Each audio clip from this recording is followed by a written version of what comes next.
Think about somebody that you really, really wanted to come to work for your company. And then think about somebody that's currently at your company that you really, really want to stay.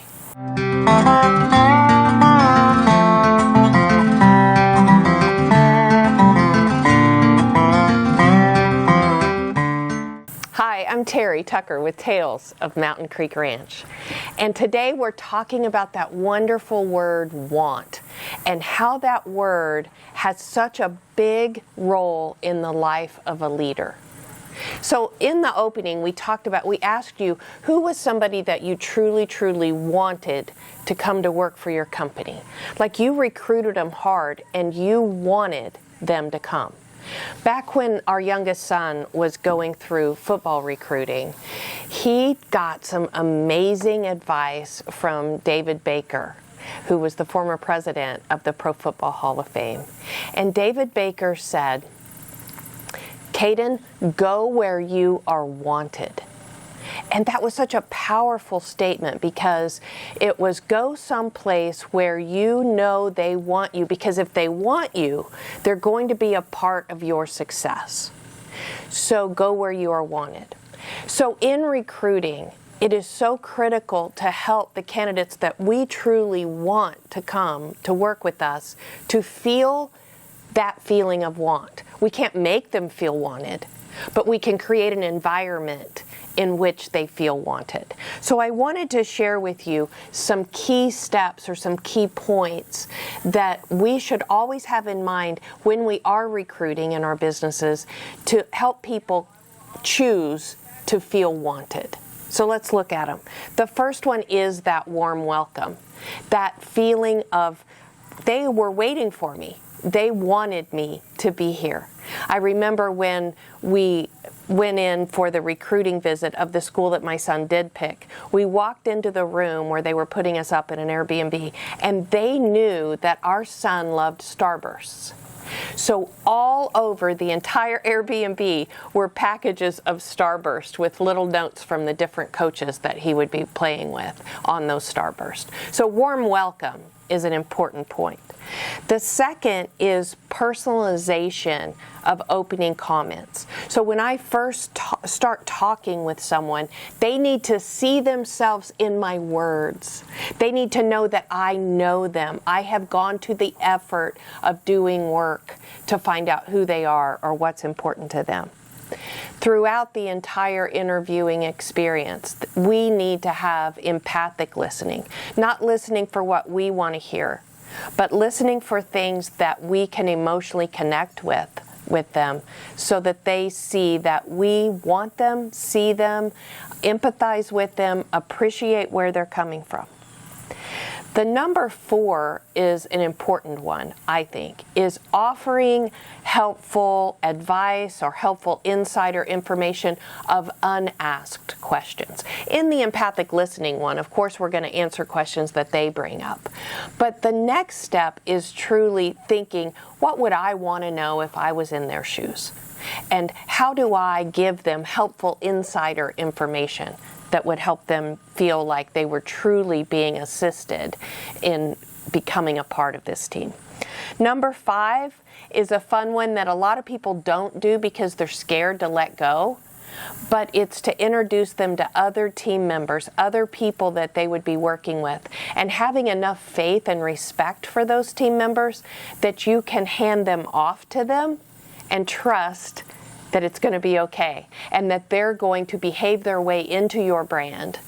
And so that is very transparent and allows the candidate to truly see that the culture is alive and not just in the mouth of the CEO. And then number 6 is share your own vision for the organization that has them in it. So share where the company's going and the role you see that person playing in that. So many times I feel like leaders have to say, so how do you see yourself in our company? Or how do you think you can help our company? And it's like, I really want to tell you what the vision is for my company and why I'm interested and why I want you. Is I see you doing this with the company. Do you see yourself doing that? Because I sure do. I want you. And then number 7, and the last one, is truly follow up. The days of a thank you note are still solid. The days of showing that appreciation for coming for that interview or taking the time to see your culture and your company. And then following up with them about how can I help you be successful in your journey. Never burden that bridge, and always keeping that open shows that desire of want. Now what we're going to talk about next is, after you've got them, how do you continue to show want so that they stay? All right, this is part 2, and I'm going to give you the 7 must-dos to help somebody continue to feel wanted. So hang with me as we go through them. We oftentimes recruit with true passion and energy to display want and to create an environment of want. And then they come to work, we've got them, we nabbed them, and just like a marriage that gets boring, sometimes sometimes that relationship with that person we wanted so much burns out like a cold fire. And we can't let that happen as leaders. We have to continue to create an environment of want so that the person feels valued and develops that sense of belonging. So how do we do that? A feeling of being wanted is truly the biggest retention tool you've got in your tool bag of human resources. Creating a feeling of being wanted. Because if I am consistently wanted at the table, I will choose to stay. And that is so incredibly key. The worst is when an employee feels as though his or her boss is giving them the privilege of working or playing there. Like it is your privilege to be here. If you don't want to be here, I don't want you here. I hate that, because you wanted me enough to get me here. Show me that consistently, that you want me to stay. Create that environment. It's not a turntable all of a sudden where now it's my privilege. I'm giving you what I've got to give you. Do you want it or do you not want it anymore? Now, I am not in this talking about poor performance or somebody who's become lackadaisical and doesn't want to be in your culture anymore. Whole different ballgame. I'm talking about the person you wanted enough to go get. You invited them into your culture. You put the dog and pony out there, and you wanted them. And then all of a sudden, they say, okay, I got you. And that person's still doing great work that you wanted, but you're on to want somebody else, to bring somebody else in and want them more. And you're ignoring this person that you wanted so bad that's giving 110% every single solitary day. So check ourselves as leaders and say, are we truly behaving our way into the promises we made in the beginning? So how do I do that?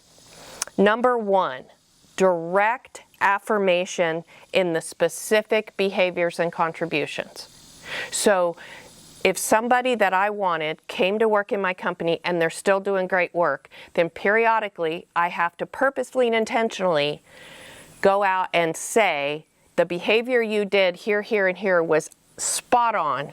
It was perfect. I'm so glad you're here. Thank you for doing that behavior. It's important that we don't praise the whole person or affirm the whole person. We affirm their behavioral choices. I still want those behaviors. Number 2,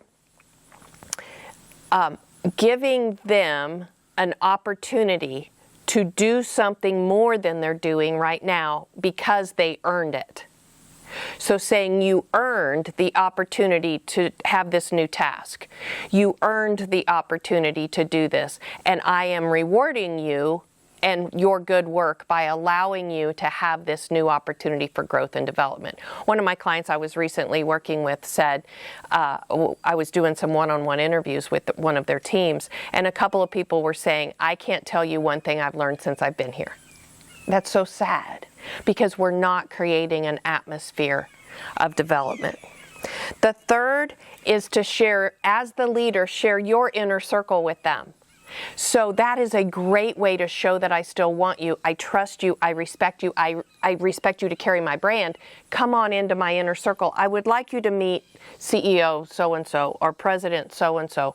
So I am showing you that I still want you in my circle. That's a great technique to display want. Number 4, I love this one. Periodically, with the employee that you want in your culture, say, what do you think? It's one of the greatest retention tools is to ask someone else's opinion. What do you think we should do? What do you think's right? What do you think's wrong? And then hang around to listen and maybe even act on what you learned from that. Number 5 is, remember back in the original ones, we said share the vision that you have for your company and what you see them doing for that vision. Periodically come back and talk about that vision again and say, guess what? I was right. You are doing exactly what I wanted you to do to get us to this vision. Good job. So bringing the vision back up that originally attracted them in the first place. Number 6, pretty simple. Don't lie. Do what you said you were going to do and tell the truth to them, and that respect grows. Even if the truth is hard, even if it's difficult to take, but not to lie. And then lastly, be real. Be all in. Be authentic. Be transparent. Be you. If you're happy with that person, tell them. If you're mad at that person, tell them. But clamming up and not talking or being fake or doing that, oh yeah, you're doing great when they're not, or oh yeah, you're doing great, but your actions and behaviors are showing otherwise, that authenticity caves in, and that's the first thing to saying, you know what, you may want me, and you may have wanted me, but I don't want you anymore. It's important to know on your team who you want to continue to stay and not take them for granted. In this day and age of desiring low turnover, showing someone how much you continue to want them on your team and creating environments where want and belonging are the results, man, that's good leadership. That's great practice. Thank you guys. Make sure that you are following us, subscribing to us on our YouTube channel at Tails MCR. And here at Mountain Creek Ranch, we love to share our lessons with you. We'll see you next time.